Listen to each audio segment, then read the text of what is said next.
오늘 말씀을 들을 때 기도한 것처럼 우리의 기쁨이 또 소망이 하나님 주시는 생명력들이 살아나기를 축원합니다.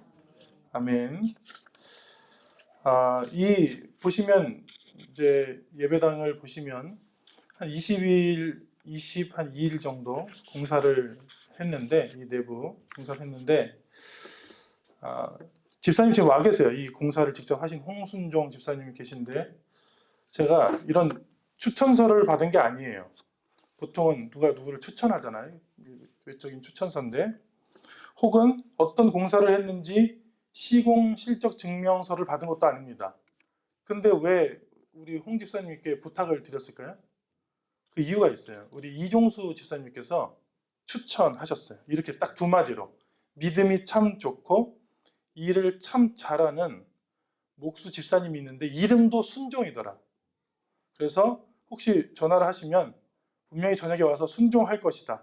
그래서 저녁에 만났는데 굉장히 겸손한 태도로 아버님께서 제주도에서 교회를 세우시고 목회를 하시고 매제도 목사님이신데 교회를 도와서, 남들을 도와서 혹은 처남과 함께 사업하면서 교회를 공사한 적이 있는데 본인 스스로 혼자서 교회를 만드신 것은 이번이 처음이라고, 그때는 아직 맡기지 않았을 텐데 처음이어서 한번 제가 해보겠습니다, 겸손한 마음으로 한번 해보겠습니다 해서 제가 이제 부탁을 드렸는데, 놀라운 것은 저보다 혹은 저희보다 이분이 더 주인 같아요. 그 밤에 이제 저녁에 끝나고 가라고 해도 안 갑니다. 어제도 저희는 9시까지 같이 일하고 식사하고 집에 갔잖아요. 다시 여기 이 자리에 오셔서 밤 12시까지 계속 뭘 하셔요. 그리고 우리가 그냥 이렇게 좀 간단하게 해주세요 그러면 안 됩니다. 저희 마음은 간단하겠는데 그분은 저희보다 더 주인 같아요. 이거 제대로 해놔야 됩니다 하고, 또 한 20여일간 야간 작업들을 시킨 적이 없거든요. 야간 작업도 시킨 적이 없고 보수도 넉넉히 드리지 못하는 형편인데도 본인 것처럼 하시면서 하는 장면들을 보고, 근데 저희도 안 할 수가 없어서 옆에서 조금이라도 도움이 되고자 함께 일했던 기억들을 하고 참 감사한 마음입니다.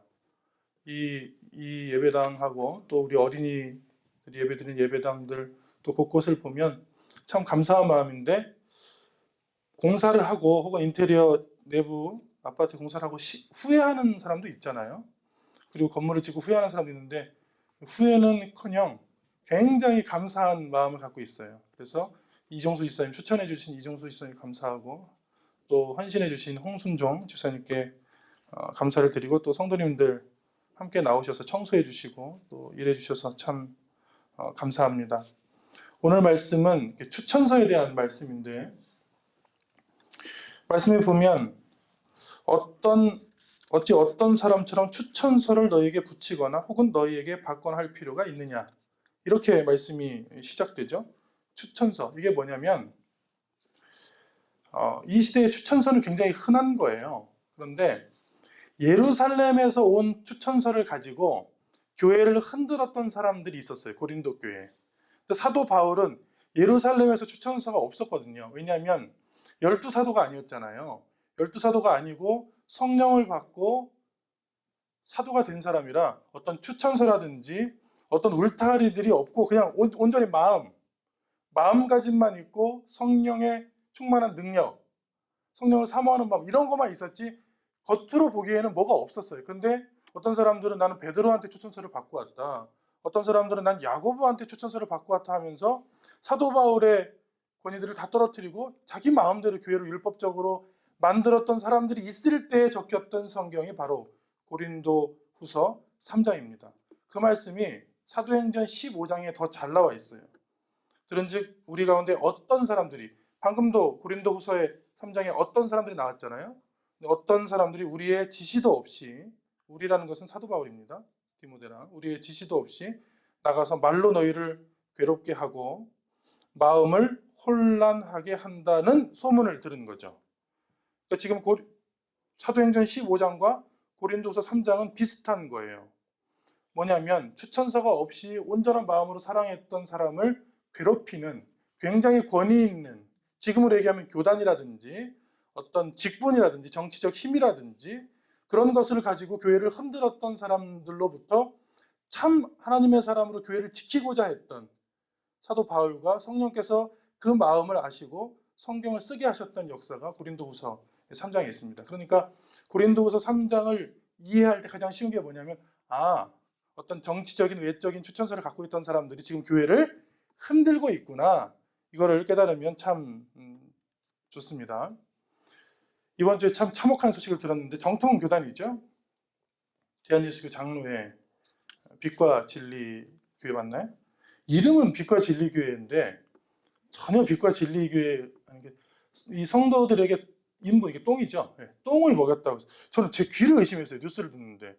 어떻게 교회가 성도들한테 강제로 인분을 먹이는가. 근데 훈련이래요. 그리고 폭행하고, 또 트렁크에 감금하고, 그리고 그 말을 안 들면 멘붕팀이 있어요. 멘붕조를 보내서 그 사람들 집에서 소리를 지르게 하고 이제 막 괴롭히는 거죠.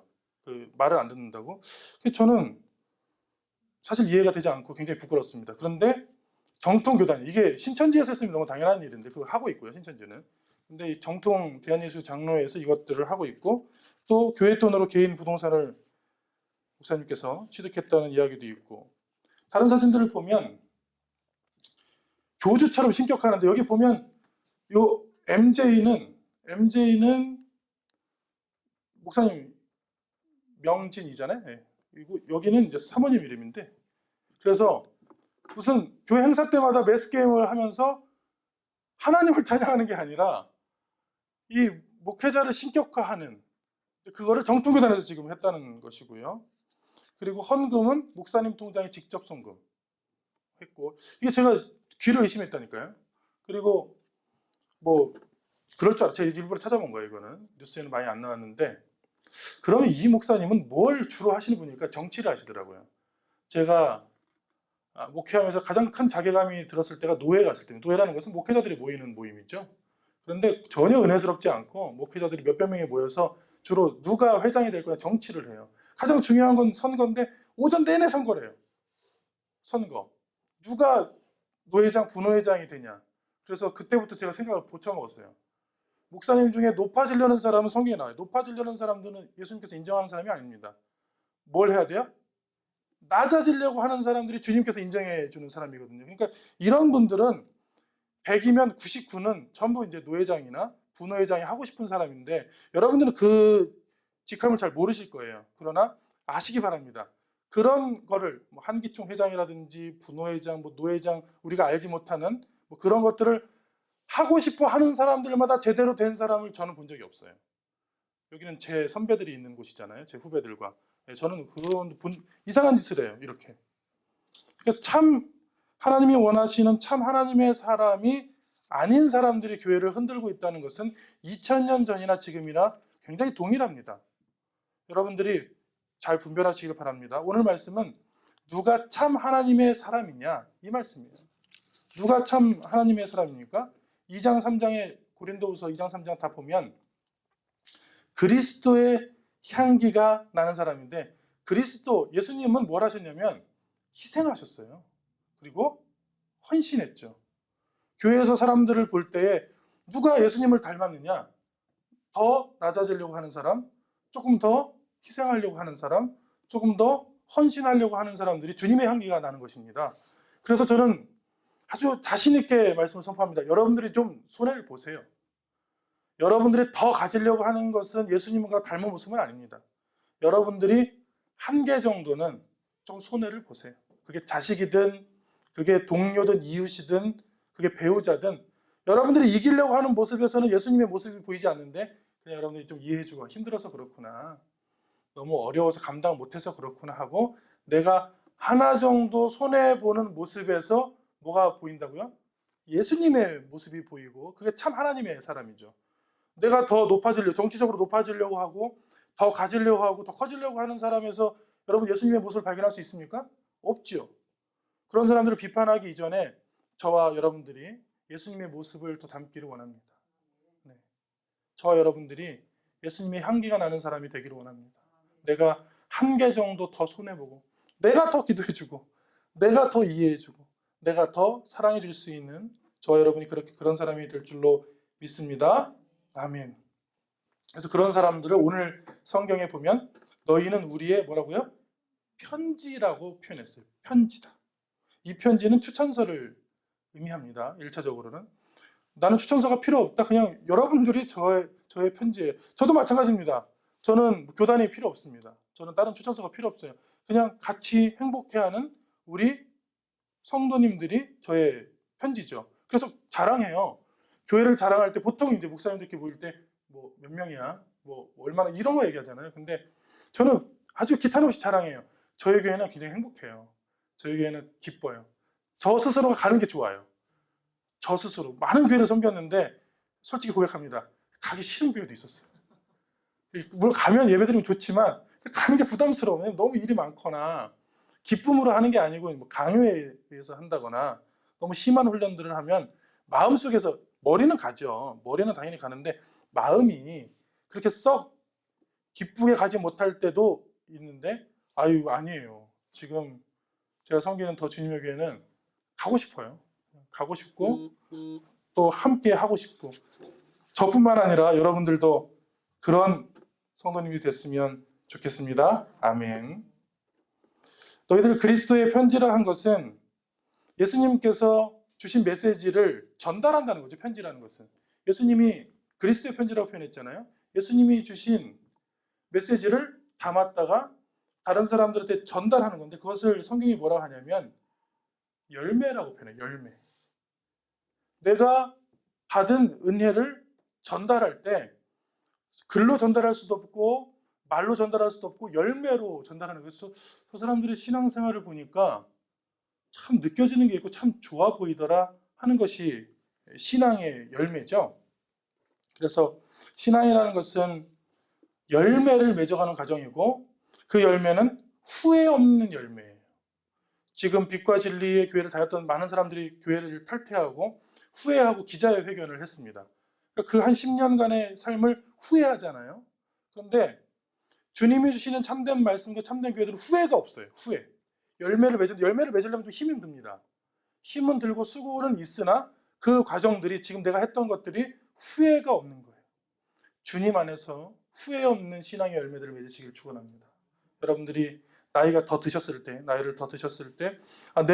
내가 살아온 삶이 난 후회하지 않는다. 나는 참 감사하다.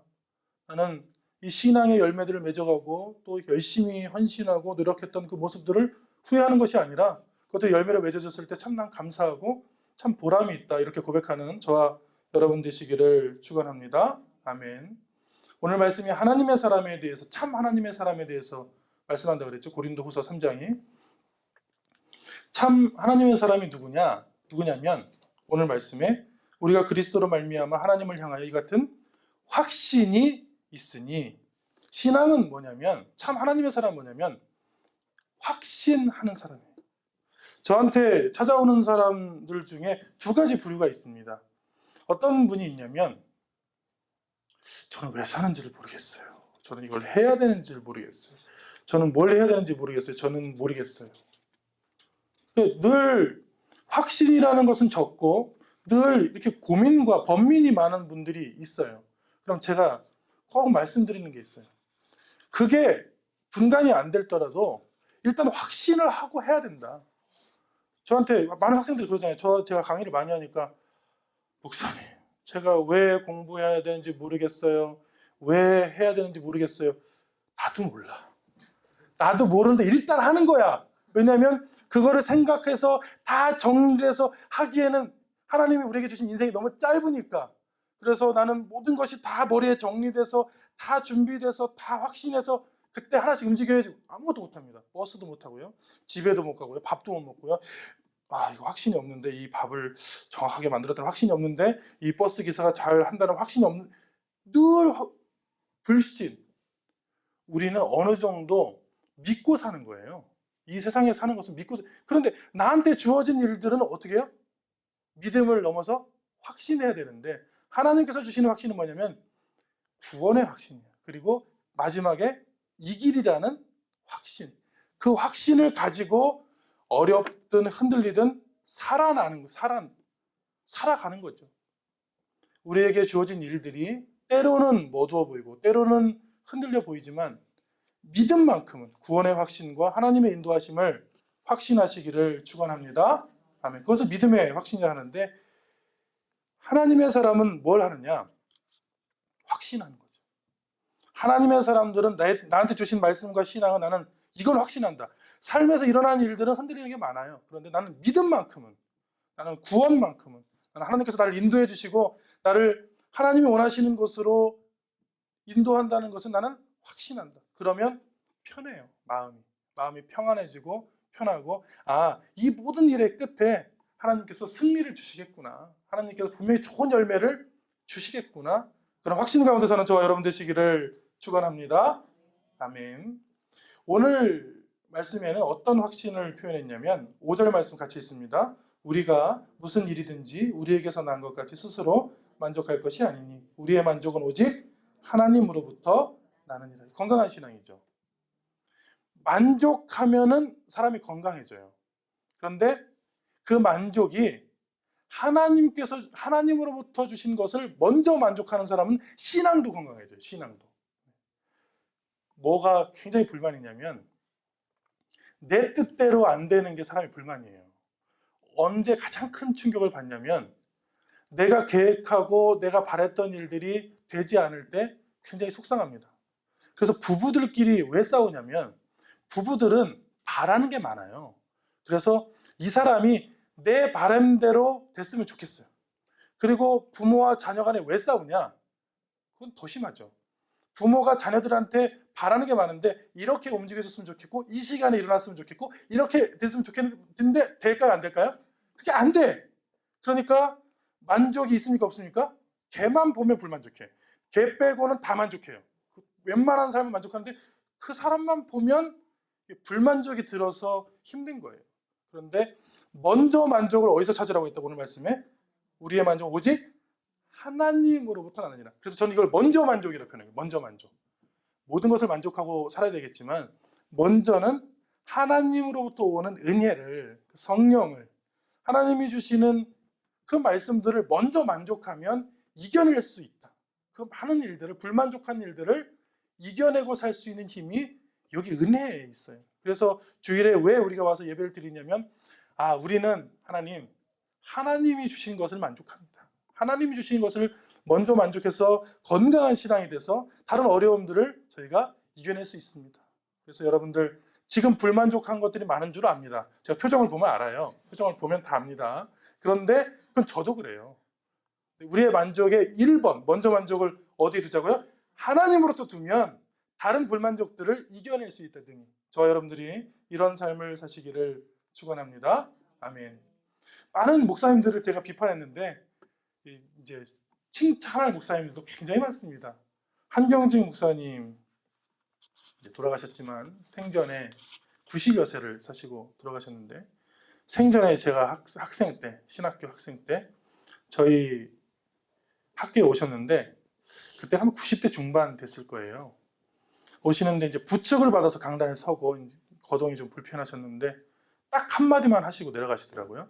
여기 오셔서 말씀을 전하는데 우리 사랑하는 후배 여러분 예수 잘 믿으세요 하고 내려가는데 어디 가나 그 말씀을 하세요. 제가 보면 어디 가나 예수님을 잘 믿으세요. 근데 의문이 있잖아요.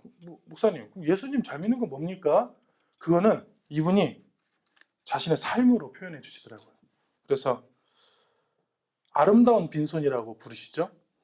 영락교회는 영락교회 목사님이셨는데 영락교회는 명동에 있고 우리나라를 대표하는 장로교회입니다. 그리고 한경직 목사님이 20대 때 미국에 건너가셔서 신학을 공부하시고 지식으로나 삶으로나 명성으로나 우리나라 최고의 신학자이셨는데 왜 더 칭찬을 받냐면 돌아가실 때 아무것도 남기지 않고 돌아가셨어요. 옷 2벌, 신발 1켤레, 그리고 펜, 종이 남기고 그냥 가셔서. 그래서 가실 때 유품을 정리하는데 유품이 한 박스도 나오지 않는. 그래서 아름다운 빈손, 예수를 잘 믿으라는 그분의 메시지에 삶이 담겨 있어요. 그래서 보면은 예수님이 좀 닮으셨다. 그분의 삶이 예수님을 닮았기 때문에 우리가 한경직 목사님을 존경하는 것입니다. 그분이 말을 잘하거나 그분이 훤칠하시거나 그분이 잘생기셔서 존경하고 그분이 뭐 정치적으로 높아서 존경하는 것이 아닙니다. 왜 존경한다고요? 예수님을 닮아서. 예수님을 닮았기 때문에 이분이 참 하나님의 사람이 되려고 굉장히 많이 노력하셨다. 자녀분들이 전부 목회자예요. 그런데 엄하게 한국에 못 들어오게 했습니다. 다 미국에서 목회하세요. 왜냐하면 너희들이 한국에 들어오는 순간 다 아버지를 바라고 아버지의 후광을 믿고 아버지가 교회를 차려줘야 되고 많은 사람들 너를 따르고 오지 마라. 그래서 본인만 한국에 계시고 자녀들은 전부 다 외지에서 목회를 하시게 하시고 정말 그냥 이렇게 표현하면 됩니다. 아름다운 빈손. 여러분들이 교회를 보시거나 목회자를 볼 때에 아주 간단한 기준으로 보면 됩니다. 저 사람이 참 하나님의 사람인가 아닌가. 예수님을 닮으려 하나 안 하나. 정말 많은 이상한 교회와 목회자들이 요즘 매스컴을 장식하고 있는데 그분들은 예수님을 하나도 닮지 않았어요. 저는 확신합니다. 그분들은 예수님의 모습과 전혀 반대입니다. 더 커지려고 하고 더 많아지려고 하고 더 폭력적이기도 하고 또 이상한 얘기를 하는데 예수님은 그렇게 살지 않으셨어요. 예수님은 빈손으로 사시고 먼저 희생하고 먼저 헌신했죠.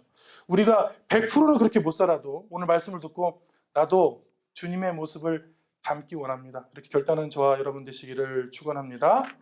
아멘. 참 하나님의 사람이 누구냐? 일꾼이라고 표현했어요. 일꾼. 일하는 사람. 근데 이 일하는 사람은 좀 다릅니다. 다른 일을 하는 거예요. 어떤 일을 하는 겁니까? 말씀의 제일 밑에 영은 새 언약의 일꾼이고 영으로 하는 사람이래요. 여기 지금 계셔서 제가 뭐 부끄럽긴 한데 우리 권순자 전도사님을 뵈면 이 말씀과 권순자 전도사님은 일치해요. 우리 전도사님께서는 사람을 살리는 일에는 지금 70대 나이신데도 저보다 먼저 달려갑니다. 힘들고 어렵다 하면 무조건 가서 예배 드려주고 기도해주고 중보해 주는데 제가 그 모습을 보고 굉장히 많이 배우려고 하고 존경해요. 요즘의 새로운 일꾼들은 물론 이제 우리 교회는 20일 동안 공사를 해서 몸으로 일했지만 그 일이 지나고 나서는 보통 어떤 일을 하는 거예요? 영으로 일하는 사람들이에요. 그래서 그 마음들 영을 살리는 일이 새 언약의 일들이다, 일꾼이다 이렇게 성경은 표현합니다. 사람을 살려내고 그 영을 소성케 하고 기도해주고 다시 한번 세워주는 게 하나님이 원하는 새로운 일들이에요. 그래서 구약에는 성전이 있었지만 신약에는 성전이 있습니까? 없습니까? 여기는 예배당이에요. 구분하시면 성전은 아닙니다. 여기가 성전은 아니에요. 여기는 예배를 드리는 예배당일 뿐이죠.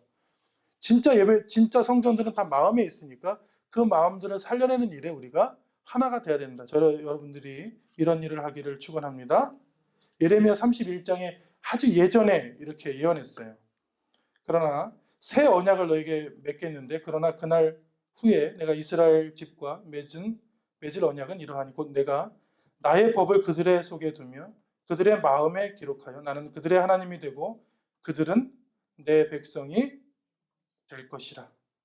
새 언약, 새 성전이 뭐냐면 하나님께서 내가 너희와 친밀해지기를 원한다.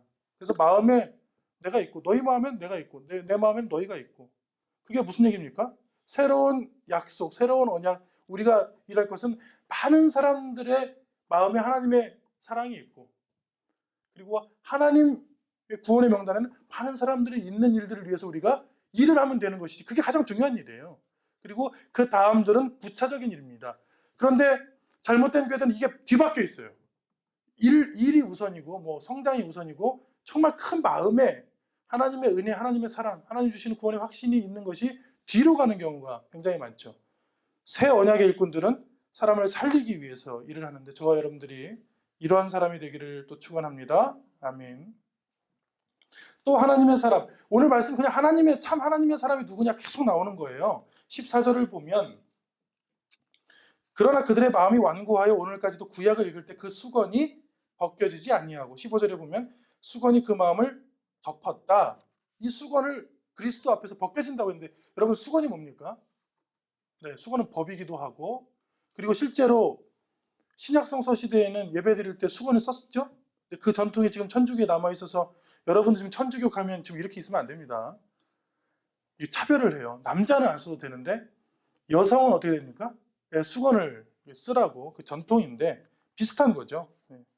수건이 뭐냐면 깨닫지 못한 거예요. 깨닫지 못하고 무지하고 완고하고 왜 예배하는지 모르는 거예요. 왜 예배하는지 모르고 왜 기도해야 하는지 모르는 대로 계속 하는 것을 성경은 수건이라고 표현했어요. 제가 하지도 않던 일을 여기 와서 이제 공사를 돕다 보니까 허리를 좀 다쳤어요. 근데 그 얼마나 심하게 다쳤냐면 지팡이를 40대 나이에 지팡이를 산에서 나무를 해다가 지팡이를 짚고 다녔어요. 그런데 이제 많은 이제 집사님들 제가 여기 그 허리로도 여기서 일을 하니까 병원에 가시라고 제가 많은 성도들이 더 염려할까봐 병원에 가줬어요. 제가 병원에 갔더니 왼쪽 허리가 아픈데 물어보세요. 왼쪽 허리가 아픈데 의사가 제 왼쪽 허리에 관심이 없어요. 제가 왼쪽 허리가 아픕니다 했는데 좀 저 마음은 제 아픈 허리도 좀 손으로 좀 만져보고 이렇게 됐었는데 아무 여기 관심이 없어요. 저를 엑스레이실로 인도해서 누우세요, 옆으로 도세요, 이쪽으로 도세요 해서 계속 사진을 찍는 거예요. 제 마음이 섭섭했어요. 저 아픈 것은 이쪽 왼쪽 허리인데 왜 내 왼쪽 허리를 보다듬어 주지 아니하고 계속 기계에 의해서 나를 돌게 하는가 했어요. 근데 이유가 뭔지 아십니까? 원인을 찾으려고 하는 거예요. 그래서 차트가 딱 나왔는데 의사 선생님이 딱 보시고 뼈에 이상이 전혀 없습니다. 디스크에 이상이 전혀 없습니다. 괜찮습니다. 아픈데요. 엄청 선생님 저 엄청 아픕니다. 괜찮아요. 건강하세요. 네, 가세요. 근데 그때부로 나은 거예요. 나는 스스로 안 좋다고 생각한 거예요. 근데 사진을 찍어보니까 아주 건강한 거예요. 그냥 잠깐 결린 거예요. 뛴 거죠. 이거는 뭐 의사가 보기에는 병리학적 소견이 없어요. 그냥 뜨뜻한 찜질하니까 나았어요. 네, 다 평안해지고. 왜 아픈지를 어떤 원인이 있는지를 의사는 보더라고요. 저는 생각이 짧아서 제 허리 좀 손으로 만진다고 알겠습니까? 그 얼마나 많은 조직이 그 안에 있겠어요. 피부도 있고 인대도 있고 근육도 있고 그런데 그 필요 없다는 거야. 찍어봤는데 괜찮대요. 괜찮대요. 오지 말래요 심지어. 그렇게 뭐 저보고 뭐 매일 오세요 그런 말도 안 했어요. 괜찮습니다. 약 드세요. 약 먹고 있는데 그 괜찮다는 말을 듣는 즉시 나았어요. 허리가 거의 많이 그때 상태보다는 한 5배 나았어요. 아, 왜 아픈지 어디가 원인인지를 찾아내시니까 정형외과 의사시구나 제가 느낀 거예요. 그런데 교회는 왜 예배를 드리고 왜 찬양을 드려야 되는지를 얘기를 안 해주고 굉장히 많은 예배가 있어요. 일주일에 보통 기도회와 예배, 또 저녁 예배, 특별 예배 한 10개 정도 있어요. 제가 한참 사역할 때는 일주일에 한 10번 정도 설교한 적도 있어요. 일주일에 설교를 한 10번, 사역을 한 15번 정도 했는데 그런데 나도 왜 하는지 모르겠고 같이 하시는 분도 너무 힘들어하고 왜 하냐면 하나님이 예배를 참 좋아하세요. 그리고 이게 방법이에요. 하나님을 사랑하는 방법. 우리가 옆에 있는 사람을 사랑하면 그 사람이 좋아하는 방법을 좋아하는 사랑을 해주잖아요. 하나님이 제일 좋아하시는 게 찬양과 예배예요. 그래서 우리가 하는 거고 우리가 좋아하는 걸 하나님께서 우리한테 해주세요. 그거를 서로 친밀하다고 하는 거예요. 왜 드리냐면 구원을 받아서 기쁨 가운데 하나님이 참 이걸 좋아하시니까 우리가 하나님이 사랑하는 표현으로 예배를 드리는 것이고 하나님을 하나님께서 우리를 사랑하시는 방법도 굉장히 많아요. 어떨 때는 채찍으로, 어떨 때는 은혜로, 어떨 때는 인도하심으로. 그래서 그 모든 것들을 알고 나면 이해가 되기 시작하는 것이죠. 왜 하는지를 모르고 하는 것을 수건이 덮였다 이렇게 표현합니다. 여러분들은 왜 예배를 드리는지 알고 바로 알고 하나님을 사랑하는 방법으로 그 마음으로 예배를 드리시기를 축원합니다. 그걸 모르는 사람들이 이런 사랑을 하죠. 바리새인이 서서 하나님 저는 바리새인들과 같지 않고 토색하지도 않고 잘 지키고 저는 금식도 많이 하고 잘합니다. 그거 하나님 싫어하세요.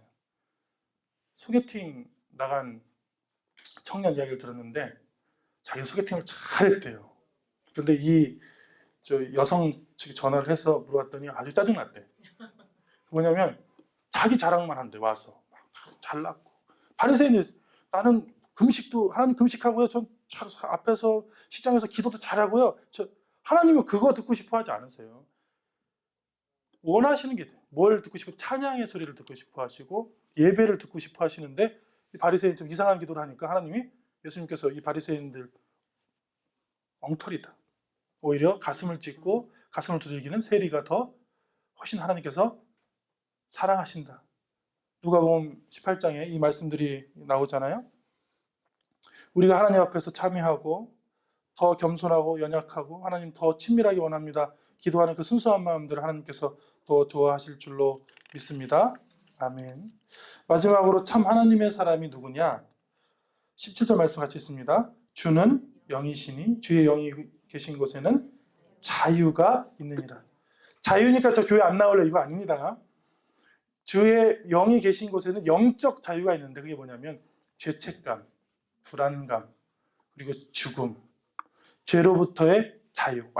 이건 완전한 자유입니다. 제가 선포합니다. 여러분들은 사망하지 않습니다. 여러분들은 육적으로는 죽을 수 있지만 영적으로는 영원히 삽니다.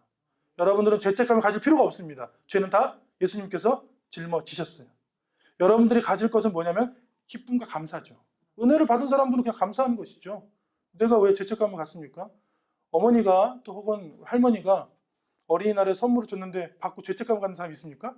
그거 어떻게 해요? 생각지도 못한 걸 주시니까 그냥 너무 웃게 되고 감사하게 되고 그거를 교회에서 표현하면 찬양하게 되고 예배하게 되고 기도하게 되는 것이죠. 그런 거를 자유라고 표현합니다. 자유. 여러분들은 신앙적인 자유도 있고 죄로부터의 자유도 있고 어떻게 하든 다 자유가 있는데 그 자유를 서로 방종의 기회를 삼지 말고 서로 섬기는 데 쓰라고 성경에 아주 잘 나와 있죠. 일단 여러분들은 자유입니다. 그 자유를 하나님이 기뻐하시는, 하나님을 사랑하시는데 잘 선용하시기를 축원합니다. 아멘. 그래서 그렇게 사는 사람들은 뭐가 맺혀지냐면 성령의 열매들이 맺어지기 시작하죠. 그래서 교회에 오고 나면 마음이 좀 해방감을, 수건을 좀 벗고 해방감을 갖고 좀 자유함을 갖고 또 기쁘게 갖는 것이 당연합니다. 그게 보통이에요. 잘하는 것도 아닙니다. 그건 예수님 십자가 앞에 나올 때 보통이에요.